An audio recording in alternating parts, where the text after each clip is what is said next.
Hi, it's John from Crafts by John UK. Today I'm going to show you how I've made this interesting background. This is very much a background. It's for a card that I need to make with some quite strong focal points on the front. So I wanted to make a background that had a sort of a neutral pattern in a couple of colours of blues that was just something that could sit nicely behind my focal images. How I've done this, I've used these two distress inks. So I've got a broken china, a speckled egg, and then I've used a brayer to apply the ink. I've then used a fantail brush to apply some Brushos, which I've watered down. This is the product by Colourcraft. And then I've also used a distress sprayer as well to apply water and apply ink. Moving it around the page, you can see if I tilt the card there, you've got some lovely coloration, and we've used the same distress inks with a fantail brush, this one, to blend into the edges so that it just gives it more interest. So I think you'll agree, quite a nice background to play with and something that hopefully will work well with my finished project once I decoupage my images and get myself going. So anyway, there you go, that's today's video. If you're interested to see how I did this in 10 minutes, stay tuned.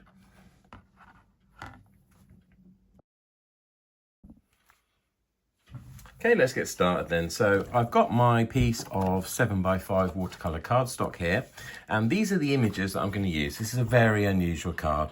I'm making a card for somebody who's an air conditioning unit engineer. So I found some Google pictures on the internet that are royalty free. I've got the back of an air conditioning unit, a little air conditioning unit that I can easily cut the shape out of, another one that I can cut the shape out of. What I will do is I will decoupage these onto a 7x5 base with a sentiment. So I'm just going to pop those on the side.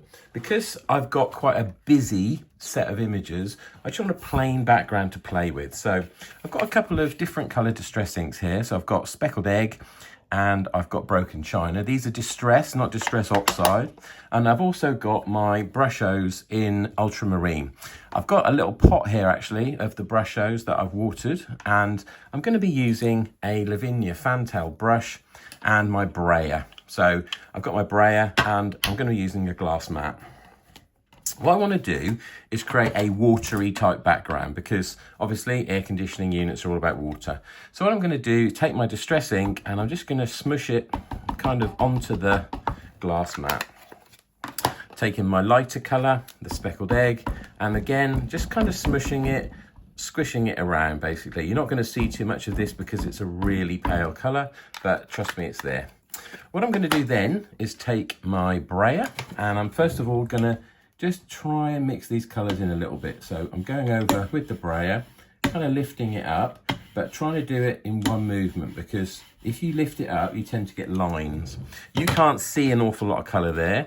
The colour is there. I am just going to go in again with the slightly darker colour, and then I'm going to do a little bit of a blend out from the middle to the edges. I want it kind of lighter in the middle, darker on the edges. I'm then going to take my fantail brush, dip, well, I've just spilt a big blob on there, but hey, it can all be part of the plan. Dip that in, and then I'm just going to use anything to basically drop water on there. Now, because I've got that great big blob, I am just going to remove that with a cloth, but that's obviously going to leave me a big hole. So what I'm going to do is I'm just going to freestyle it a little bit with the Brushos and just create a few areas of interest. Okay, I'm just going to pop them out of the way before I knock them over. And what I'm going to do is just go straight in with my cardstock here. I'm going to lay that down, and then I'm actually going to use the brayer on the back just to make sure it picks up all the colour. Obviously don't move it if you can help it, but it should kind of adhere itself to the ink. The back of the card is going to get a bit messy. That doesn't matter though. We're talking about the front of the card that we're interested in. Peel that off, and there you go. You've got quite an interesting looking background. So we've got some blobs here and some blobs here.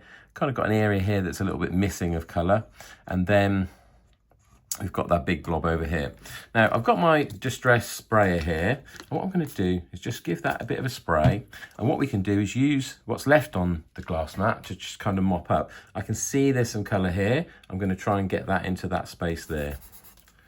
There we go, straight away it fills it up. This is quite a heavy watercolor card. You need something that's around kind of 250, 300 GSM. That's £140 for people in the US, but you need something that's quite heavy. Now I've got a line there, which I don't really want that to be too heavy. So I'm just gonna blot that off with a cloth. And that's the thing, before this is set, you can still play with it. And then what I'm gonna do just at the end, go back in with the fantail brush, but this time I'm going to take most of the water off the brush. I want to just get some blue splats on there that are fairly strong. So a few bigger ones, a few smaller ones. The more water you leave on the brush, the bigger the splat you get. There we go. There we go. That's perfect. That's the look I was looking for. Just going to put the lid on my Brushos.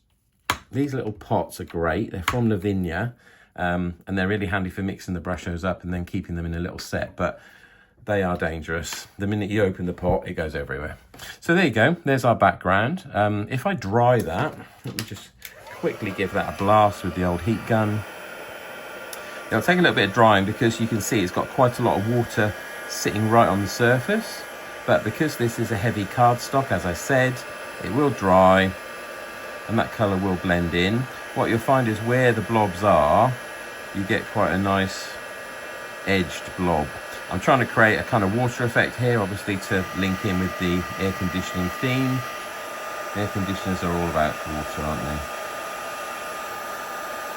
And that's going to end up quite nice. What I might do also is just use a little bit of Distress Oxide, go around the edges and darken the edges slightly. Or I could use the Distress ink that I've actually used, so it's the same colour. Let's just dry that off. You can see this little bit here, it's taken a fair while to dry, but now it's drying. Hopefully you can actually see that's ending up looking quite nice. So, just give that a general dry. I'm also going to turn it over. I'm not too worried that there's still splashes on the glass mat. If it picked up some more, well, that's all helpful.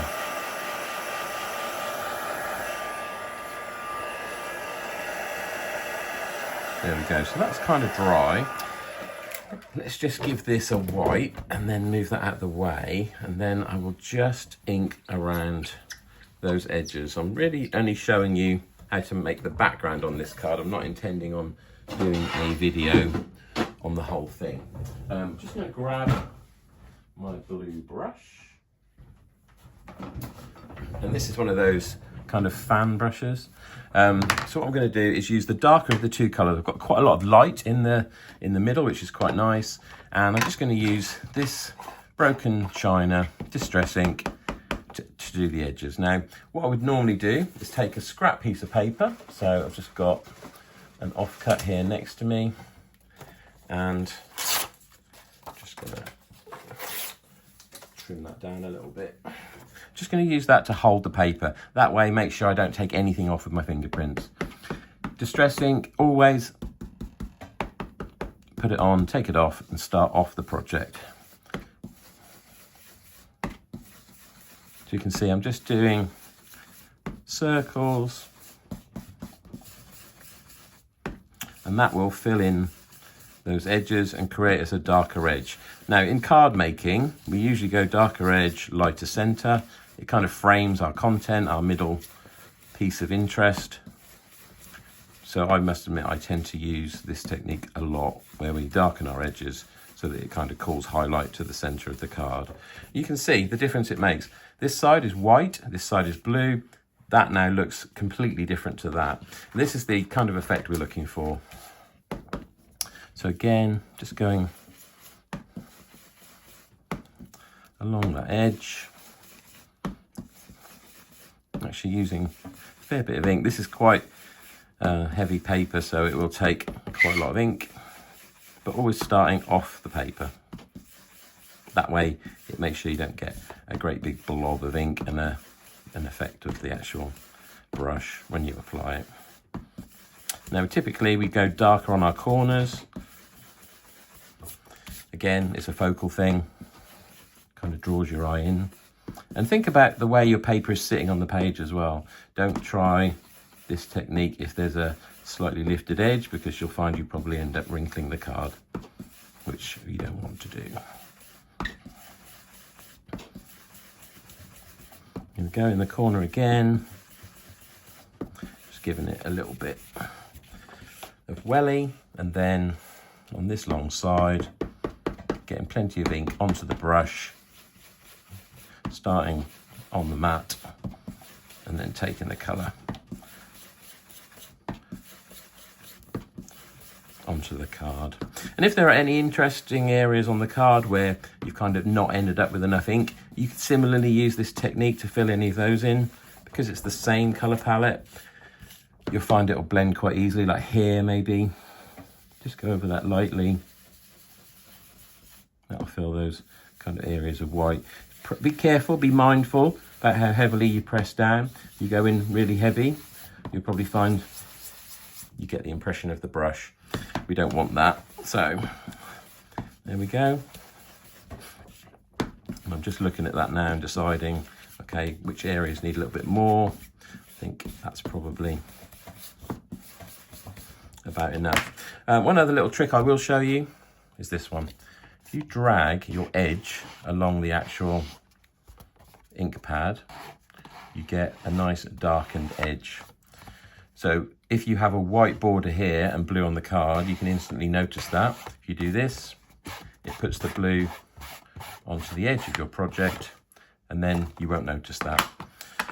There we go. So that's a pretty quick video, 10 minutes, and you've now got an interesting background on which you can mount images. You can put washi tape, string, ribbon underneath, anything you want to add that as then the focal point on top. But I think you'll agree that's quite a nice background effect. Looks almost like a printed paper, just achieved with a couple of distress inks and a brayer. Very simple.